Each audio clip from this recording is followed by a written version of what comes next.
Hello, everyone. Welcome back to Gimme 10 here, as I'm with Chris from MasonHoops.com. Thank you for joining us today. Thanks for having me, Mark. Yep. Today we'll just, we're looking to get some more insight on what's happening with George Mason. Obviously, the whole A10 is pretty crazy right now, but George Mason, especially with Kim English leaving, and now with Tony Skinn getting hired. So my first question: it seems like at first a lot of people were kind of upset with Kim leaving, but now with Tony Skinn in, would you say there's a new sense of life within the program and hopes that the athletic department will now be willing to invest more into it? Sure. I think anytime that you welcome back someone who was on your Final Four team as your next head coach, it's going to generate a certain amount of excitement, and it certainly has at George Mason. Tony, of course, was a big part of that team that made it in 2006 with Jim Larinaga. And so from that perspective, he's kind of a golden child.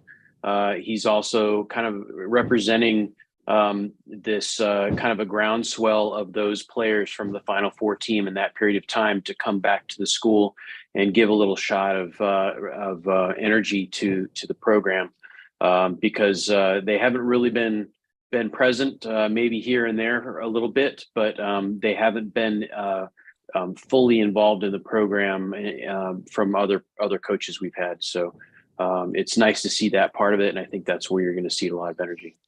Yeah. I think one big thing with George Mason is, and I guess you could say this about GW too, but I mean, they're a smaller program, but they're in a huge recruiting hotbed. Do you think, having played at George Mason, I know you kind of say this a little bit.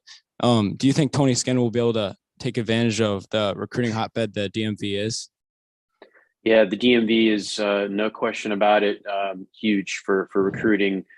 Pretty much everybody east of the Mississippi is going to tell you that. And so being here is a huge geographic advantage for any A10 school. And so Mason's been trying really hard to capitalize on that. And they have in previous years, and probably more so in the CAA years that they were there prior to joining the A10. They were able to take some of those players who were overlooked by the larger leagues and really get them in. And that's kind of how that Final Four team came about, was the guys who were passed over, who had an axe to grind and really wanted to show what they were made of. Jim Larinaga did a great job pulling them in. So goodness, hope that Tony Skinn can do the same thing. He's by all means known as a great recruiter.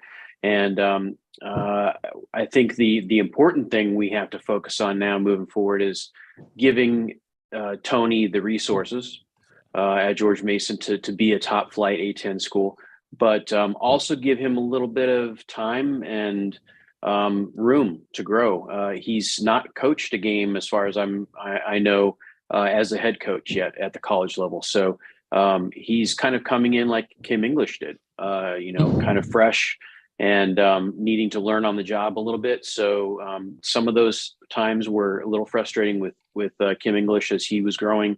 And I'm sure we're going to have a little bit of that with Tony too. But hopefully with the strong coaching staff, he'll be able to make that a short adjustment.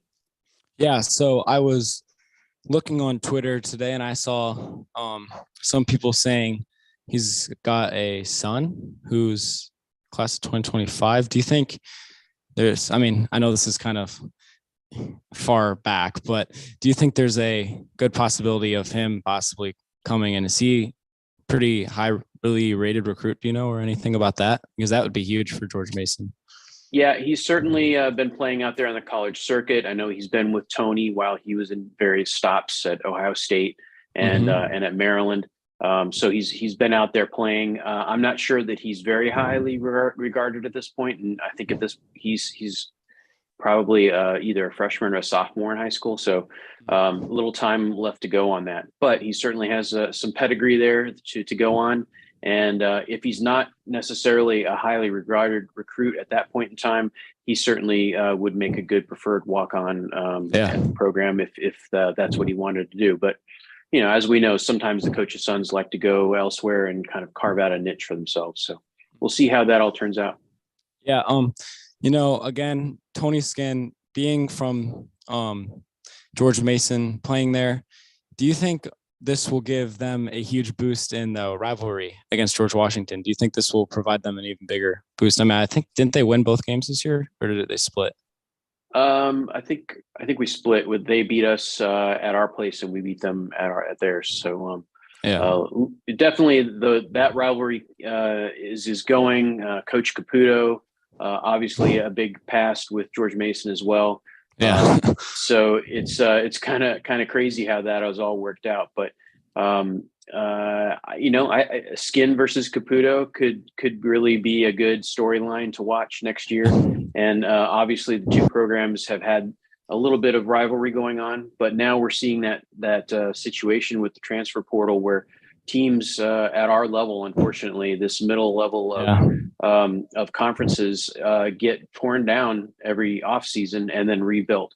So right now, George Mason has 6 open scholarships, and that's assuming that the people we've heard are coming back, will come back. But and on GW's side, I'm sure they have some holes to fill as well. So whether or not those players carry on a rivalry, I'm not sure at this point. But you'd think that from the past between the two schools, there will be one. Yeah. Back to the athletic department in a way.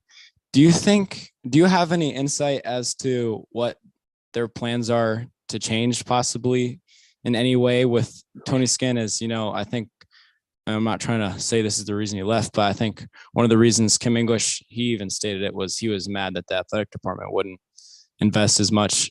Do you think that they will change this and maybe even, upgrade facilities and just put more money into it? Because I mean, honestly, over the past few years, we've seen, I at least as an A10 fan, I've seen George Mason's gotten a lot better. Yeah, it's been an adjustment. Moving from the A10 or from the CAA to the A10 was definitely a change, and a change in commitment across the board. And we can't forget about the other sports. Yeah. And so that's the hard part of juggling this from the athletic department angle. So, fans who are more fans of the one basketball program, the premier program at Mason, are going to latch onto that and say that they aren't getting the resources. And honestly, I'm not close enough to know whether that's true or false, but we do know that there have been rumors for many few years now, at least, that there is a new practice facility coming soon. And I don't know that it's not really formally been announced, but it's definitely been talked about. So there's those kinds of things, and we'll have to see as things grow from there. But certainly, the athletic department has to juggle all of the programs and make sure all of them are getting resources. So you can't just take one over all of them and push that, unfortunately. So we have to think of that. We have to continue to, we're only as strong of a program as all of our sports are together. And so we have to not forget about them and be able to bring everybody together to do it. So we'll see how that goes. I do know that they're getting closer and closer on a new AD choice, and I heard a couple names being bounded about, but nothing that has really stuck on the wall yet. But I do know that they're looking younger than, say, our previous AD, which was Brad Edwards, and he was already kind of a younger. As far as Mason goes, Mason had some other ADs who were a little bit long in the tooth and needed to get to that point to retire. And Brad Edwards was an improvement from that, but I think we're still looking for new blood and new ideas. And I think that was also Kim's frustration, was that there were certain parts of the department maybe that were feeling like status quo was all right, and he wanted to really push, and was probably held back by some of them. So we'll see how it goes from here. Yeah. Also, so to the recruiting side of things and transfer portal, with some of the guys who have already entered, I mean, do you think any of them will think about coming back now, since you have the certainty with your head coach now? And I don't know if the AD really plays any factor into them leaving or staying, but do you think any of them would think about coming back instead of transferring? Yeah, I think the most impact is felt by having Tony on board, and so that's always a good thing. I think there are already some decisions being made, and there's some. I know that a lot of social media rumors that maybe Malik Henry would decide to come back out of the portal, and that perhaps maybe Ronnie Polite would as well. And so those would That'd be definitely huge. be good building blocks. Unfortunately, we're going to lose Oduro and Fernandez, of course, to Providence. And then you've got Ticket Gaines, and he had committed to come back to Mason for his final year of eligibility. And he was a big part of that like last 7-game streak where Mason actually played a great defense and put a win streak together. And so it's kind of a question mark for him at this point. We're hoping he's still committed to the program, but I can certainly understand if things have changed drastically, he might look elsewhere too. So we're waiting anxiously on news regarding him. Yeah. With Tony Skinn, offensively and defensively, do you have any idea of what his system is, offensively and defensively? Sure. We know from immediate history that he is definitely learning from Kevin Willard, the coach at Maryland, and his former coach at Seton Hall as well, that they are going to be much more defensive-minded, defensive pressure that turns into offensive points. And so, and that's a good thing, I think. Everybody talks a good game about having good defense, but even if you look back to the Jim Larinaga days, that's what his teams used to do in the CAA, was play a style of defense that turned the ball over, and then from that they can actually score some points. And so I like the idea of that, and I'm hoping that he'll be able to put his own spin on it. Yeah, I mean, we saw this year in the A10. I mean, VCU did that a lot, and that kind of propelled them to the championship. I mean, they also had one of the best players in the conference, a couple of them. But do you with the new coaching change, and I know it's like this is kind of like a way too early thing, but what's your way too early projected finish for George Mason in the conference? Where do you think they end up? I mean, it's early, but just thought. Yeah, that's so tough. And it's not only from the Mason perspective, it's from the rest of the conference. I mean, look at everybody. Wow, the A10 is a mess at the moment. VCU doesn't have a team.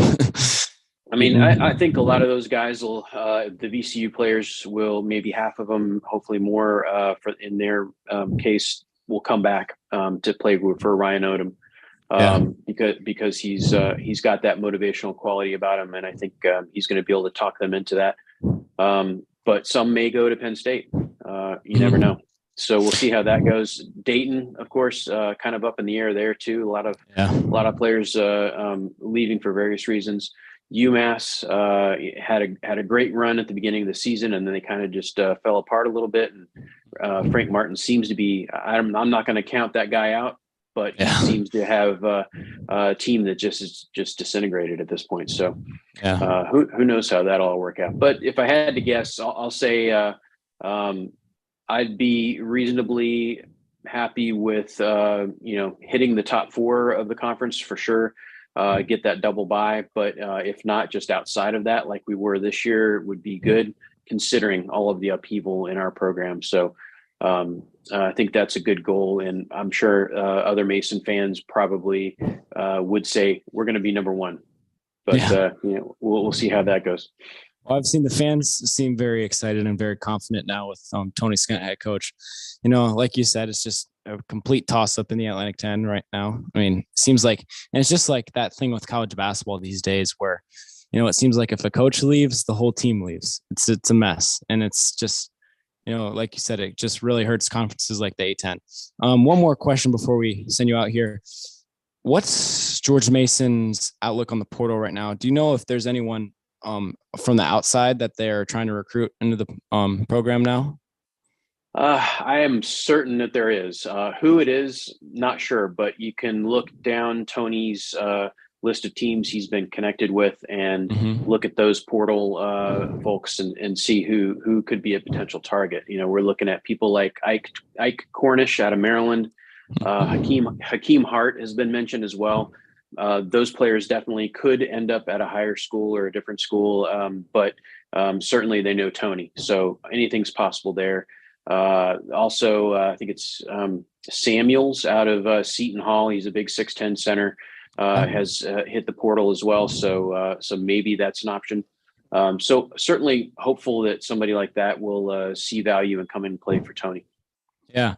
That's just one of the things I see. Like, I feel like for mid majors to even survive these days, you just need it. They need to hit the portal really hard. And I think the A10 in certain circumstances has done a good job at that. But Chris, thank you so much for joining us today and talking about George Mason basketball. Should be interesting to see where they end up next year. I think with Tony Skinn, they got a lot of potential to be great. And this A10, who knows what's going to be like? It seems like everyone from the conference is in the portal right now. Coaches are just leaving everything. It's just a mess. But it's going to be crazy. Yep. Thank you for joining us today. This has been Give Me 10. Thank you. Thanks, Mark. Yep.